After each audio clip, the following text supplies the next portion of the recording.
Operation Domination is underway. The ultimate game plan to dominate your NFL experience. With your hosts, Dan Mader. But what's more impressive to me about the Chase Thornton. Yeah, I mean, I got him. Chris Dowhower. Get him, Chase. Get him, Chase. And Adam. No, not necessarily, but it's again the same. Don't hope to win. Be great and dominate.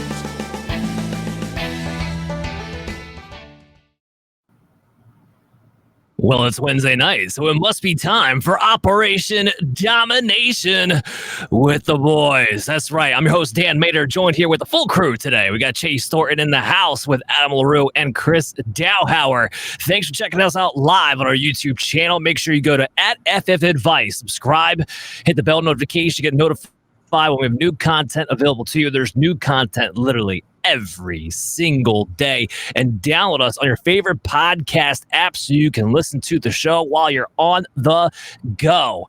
We got a big one in store for you today. We're going to be talking about some dynasty tips, especially at startup time. We talked about best ball already earlier this month, and pretty soon, we'll get to it later in the show, but pretty soon we get into that team profile series that's going to take us through the first half of the summer, essentially. So I can't wait for that. We'll have great guests coming up over the next 8 weeks, but that is down the line. Adam, what are we talking about today, man? What are you looking into? Yeah, we're about to talk about some dynasty, which, as you guys know, is my favorite section of the fantasy football landscape. And look, I think it's the perfect time to talk about it. You know, we did our best ball episode a couple weeks ago. We did a rookie draft episode, I believe, the week before that. And those are like the two drafts that are happening right now, you know? So, hey, we've gotten you a rookie mock draft on Dynasty. Go check out that episode. We've gotten you a best ball draft. Go check out that. Now we're coming back around to Dynasty, and we're going to talk about the rookies too, but we're going to get you, hey, like, did that rookie draft inspire you? Like, all right, I want to do another startup, want to look at some of these other drafts, want to draft again, but with the veterans included. We're going to talk about some startups, and we're going to talk about some Dynasty tips in general. This is a great time of year, you know, as far as value is concerned, you know, people overreacting to training camp information, perhaps in the coming few weeks, people, you know, really worried about a rookie, you know, maybe like a Kyron Williams situation. If you're, you know, really in on him and, you know, everyone just worried about Corum. So there's a lot of value to be had this time of year and a lot of fun stuff with Dynasty. So I'm super pumped. Yeah, this is going to be is you leading us on the way. We're just going to give you some tips to your questions along the way too. But Adam, I actually thought about this before leading up into this show. And I think for those who are going off the rails, who are becoming real junkies in the fantasy football world, especially we're talking about this in May. I don't know, man. You're starting to make me more. I think I want to get into a Devy league. What do you think? I think we need to do that at some point. Devy's fun. I'm in like 1.5, one that's like kind of half Devy and one that's full on. And Devy's half Devy. I got three kids, man, already. I'm dealing with enough youngsters. I don't know about Devy does seem fun. It's a whole new ball game, whole new window to open for you. But yeah. So I'll explain the half Devy then just quickly as far as, you know, a little bit lower maintenance. We draft colleges. We have like certain colleges that we just have the rights to rather than like, I have to be scouting like 5-star high schoolers. We can just be like, all right, I just believe in the Ohio State pipeline. For the next, like, you know, we do like 3 or 4 years at a time. Then we do an auction every 3-4 years for our colleges. So, Chase, some of us just don't have enough to do during the day, and I don't mean me. Yeah, some of us, right? Some of us. I don't know if it's any of us, but somebody doesn't. You just drop sleep. All right, don't need it. Just look. Albert Einstein, 2 hours a year. It's all he needed. That's all any of us need too, because we need more time for fantasy football. But let's get into it. Our dynasty values today. Adam, lead us off, buddy. Yeah, we're gonna get into that startup first. You know, I led with that, and let's talk about it. Look, so I gave all of us a single startup talk question. You know, again, this is the time of year you may be inspired to go ahead and join a dynasty startup, and the first thing you do, right? You randomize, you do your derby. In one of my leagues, I'm actually about to start a startup. We picked baseball lines, and then we picked over-unders for the first-round basketball games that we are then using, whoever got the most correct, to pick our draft order for our startup draft. So that's how we're doing it. But derbies, randomizers, however you're going to do it, where do you want to be in your startup? And I posed the question in the outline for you guys as what's the best draft spot. And look, I think everyone knows if you can get your Patrick Mahomes, Josh Allen, like it's the 1-2. But then after that, I think is where the questions really start, right? Like, do you want the 3? Do you want to hit the middle of the draft? Do you want the turn? Like, that's where it gets like person to person. People might differ. For me, I definitely like the turn after those two guys. Like, if I can get a Mahomes to start off a team, if I can Allen to start off a team, want to do those two things. But to me, I think those next two guys and a lot of startups that I've seen kind of on the timeline so far, this is going to be my first of the summer. It's either Stroud or Hurts or, one of those guys that's coming off the board next. So for me, I'd just rather be on the turn. Briefly, I'm curious what you guys think. We're not going to do that for most of the questions. This is a pretty short one. Yeah, I'll jump in real quick.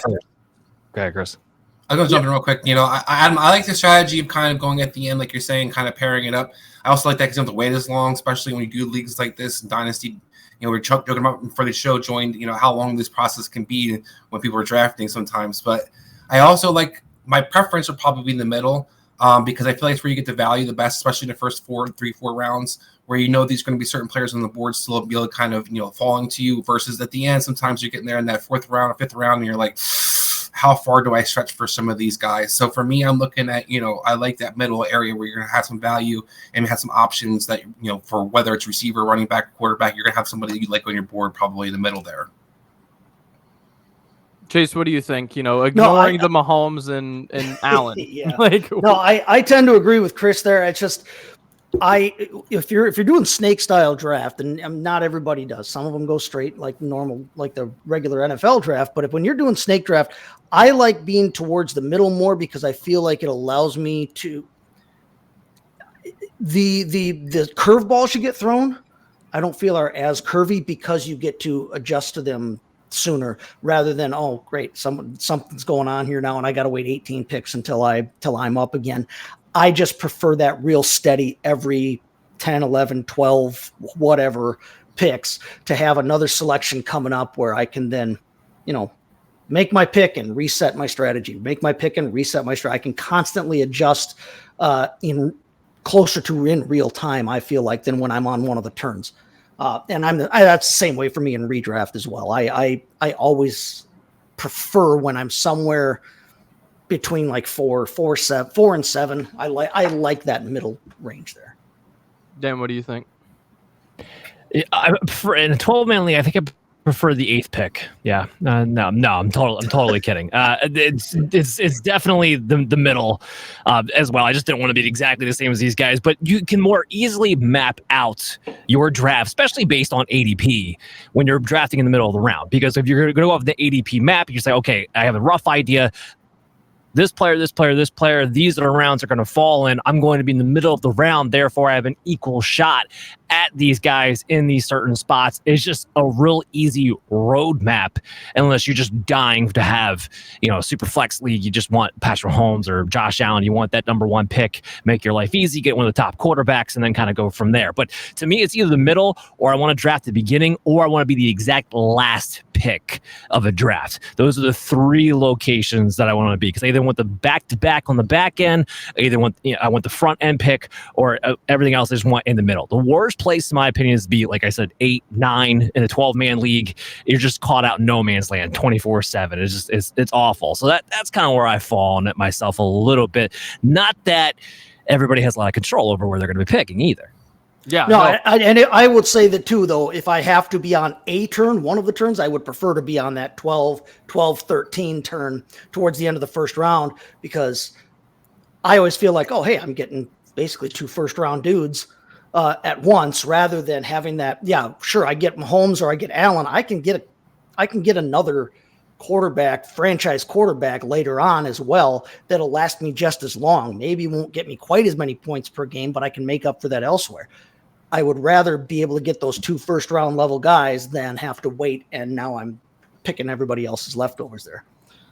Yeah, and there's almost always, I feel like, at that first pick of the second round, a crazy steal that just happens to fall out of the first because someone, in the no man's land, kind of as you were saying, makes a weird reach or, is desperate for a quarterback or whatever. So I like the turn. Definitely agree with you, Dan. Beginning, middle, back turn. Those are what you want for sure. But let's go right back to you, Dan.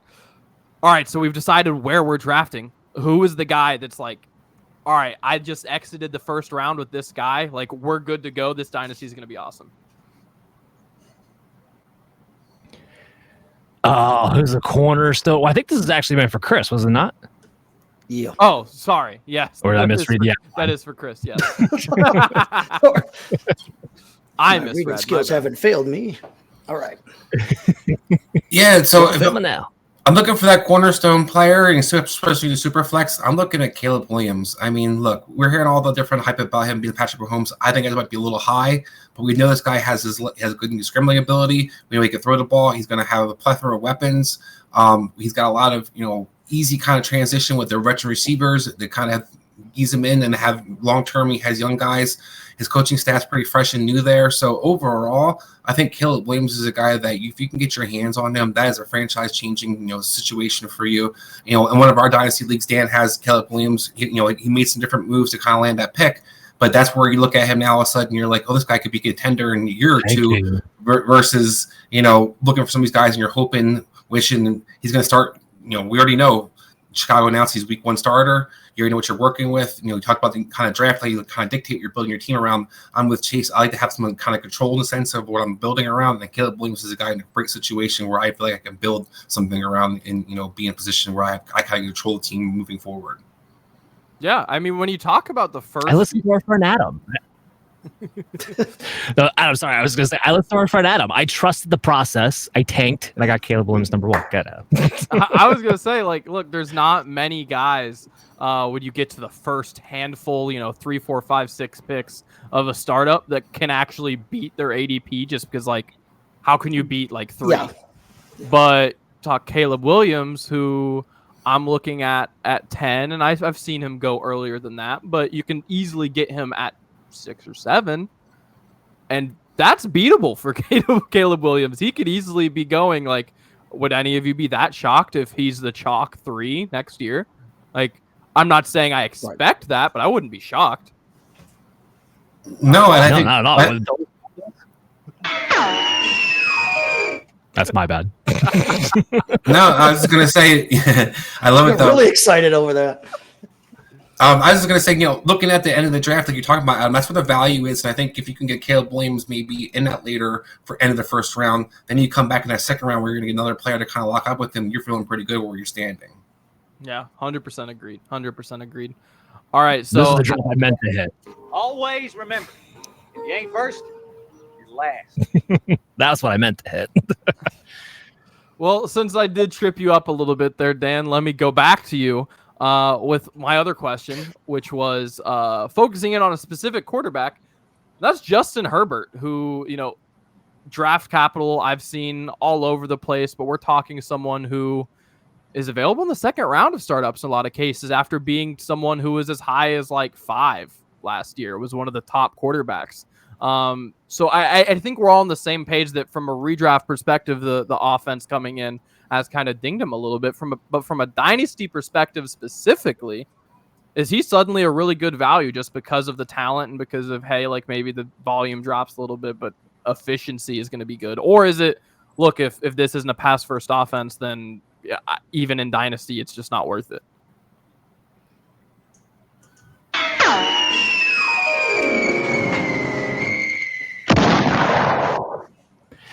Yeah, that kind of sums up what I'm going to hit at. I've been harping on this all year long, off season, and it's probably going to continue until August.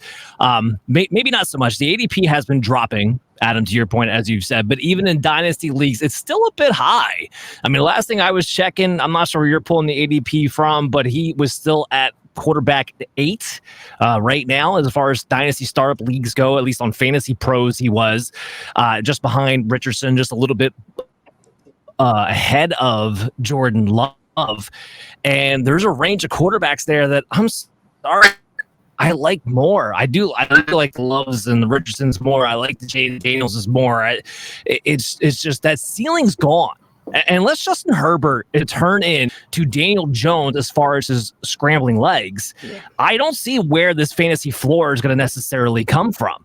Jim Harbaugh got paid a buttload of money. He's not going anywhere anytime soon. So when you're talking about this from a long-term perspective, well, he's going to be stuck with his coaching staff for a minute. And because Harbaugh and Greg Roman are going to give the Chargers an identity that frankly, they haven't had since Marty Schottenheimer, this team's going to win games. So I don't think they're going to go anywhere anytime soon. I don't think Greg Roman's necessarily going to go anywhere anytime soon as a result either. I mean, Roman's never been in the top 9 or never been outside the top 9 in rush attempt offense. He's never been out of the bottom third except for 1 year in pass attempts, and that was actually with Jim Harbaugh back in San Francisco. And the 1 year they absolutely sucked, and everybody left the farm after that season, essentially. So with the Ravens, it's never always been inside the top 10.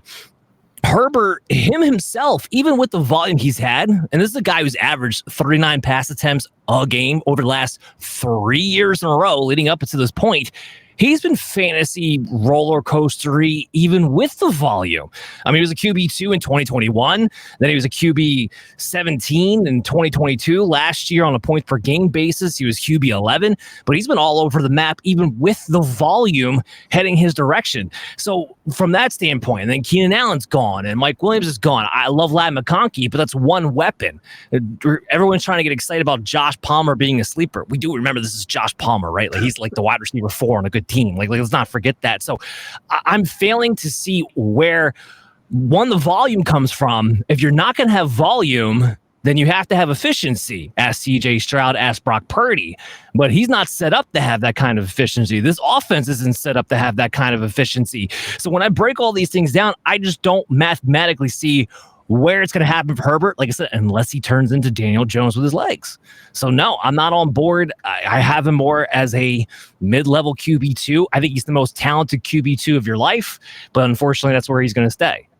Dan, let me ask you a question real quick. I don't want to hijack your part, Adam, but with that, do you think the consistency could, maybe be different with having a different system? And you talked about Greg Roman and his propensity to run the ball. I think we all know Jim Harbaugh can prefer to run the ball, but Jim Harbaugh didn't have Andrew Luck and was able to kind of make him productive in college.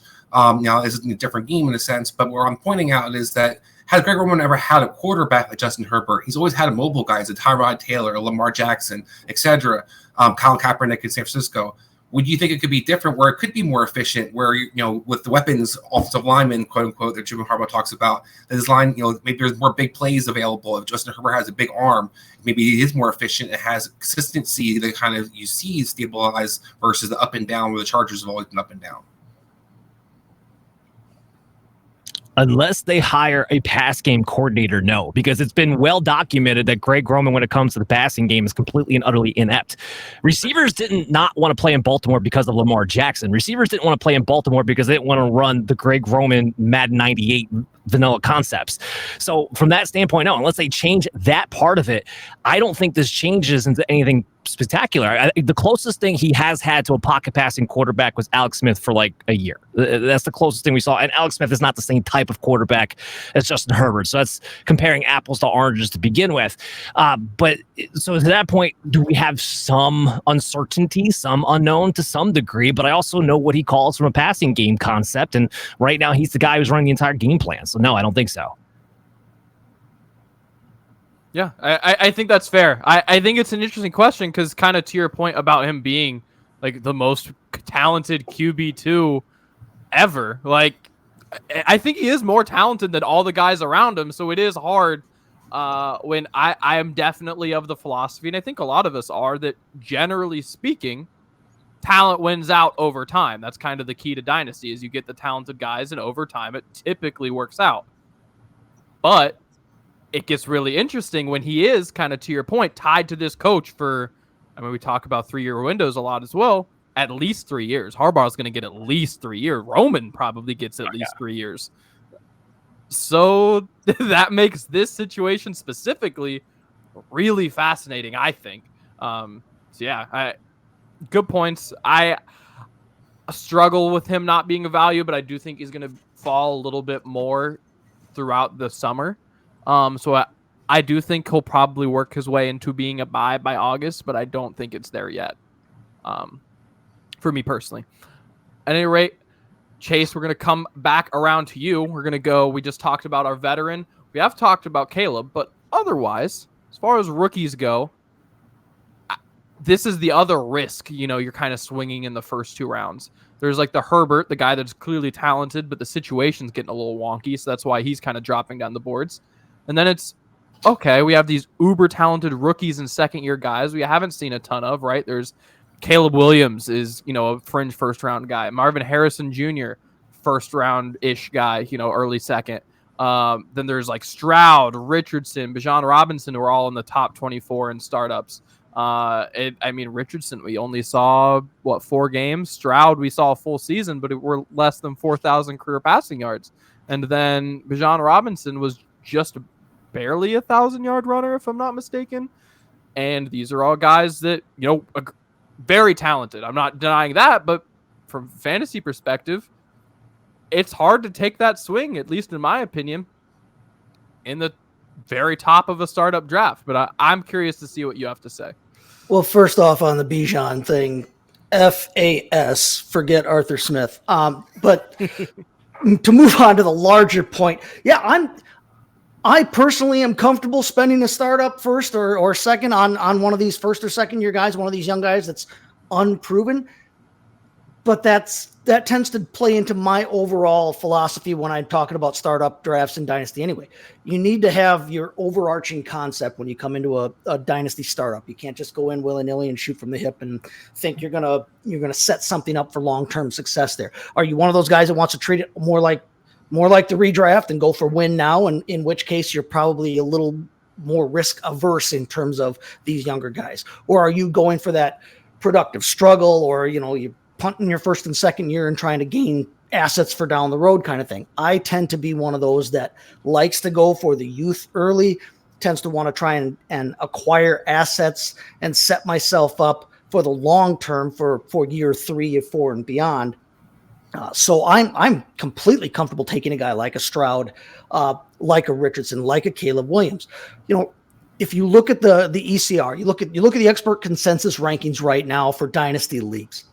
4 of the top 12 dynasty quarterbacks in the rankings right now are first or second year guys. You got Stroud, you got Richardson, you got Caleb Williams, you got Jaden Daniels.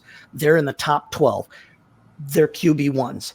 We kind of talked before when we were talking about, our favorite spot in the draft. I said, you don't have to get Patrick Mahomes or Josh Allen at 1 or 2 to be successful in fantasy, to be successful at dynasty. There's more than one way to skin a cat. There's more than one way to construct a roster. Yes, you want to be solid at quarterback, but you can do that in other ways. If you get that young guy, if you hit on that young guy, yes, Jamarcus Russell happens, but if you hit on that young guy, you've got him for years at the quarterback position in theory. Listen, anybody can step off of a curb tomorrow and be a bygone, right? It's completely possible that you go out and you draft Jaden Daniels and you're excited about it and he looks really good for you this year, and then 2-3 years from now he's sitting next to Robert Griffith III on a pregame show somewhere on Thursday nights. But you have to you have to do your research and be comfortable in who you're taking right now and look at your philosophy. I like taking the young guys.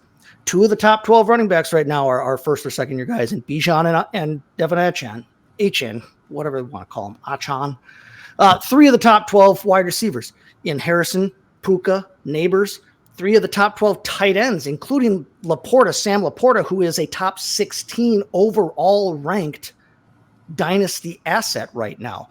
If you're in a deep league, it's not the dumbest thing to come out of there with Sam Laporta, and as long as he stays healthy, which is a question with anybody on the board, you're set at tight end for maybe the next decade. You don't have to worry about the most frustrating position in the game. There's no reason not to take those risks. And listen, if your first round guy busts, there's 22, 23, however many other rounds that you're still picking dudes up. There's all the in-season maintenance you have to do. There's the rookie draft coming up next year.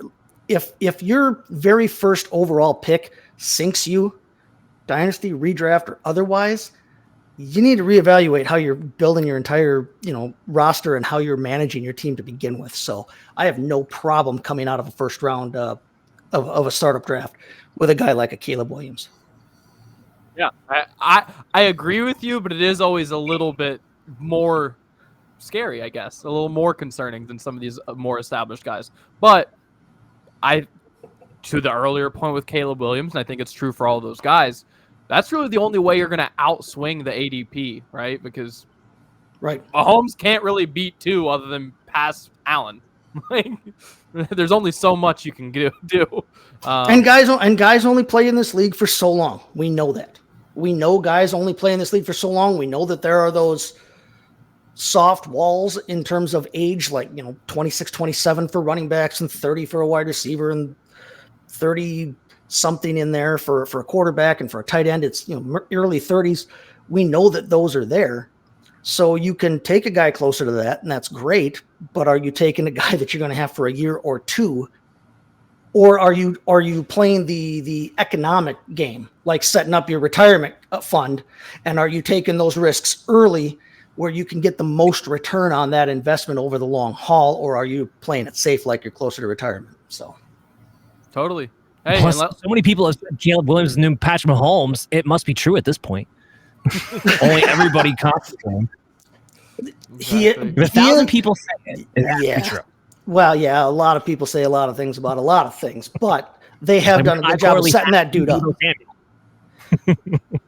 And listen, Patrick Mahomes wasn't the Patrick Mahomes you thought you had last year. I mean, nobody is a guarantee. Nobody is.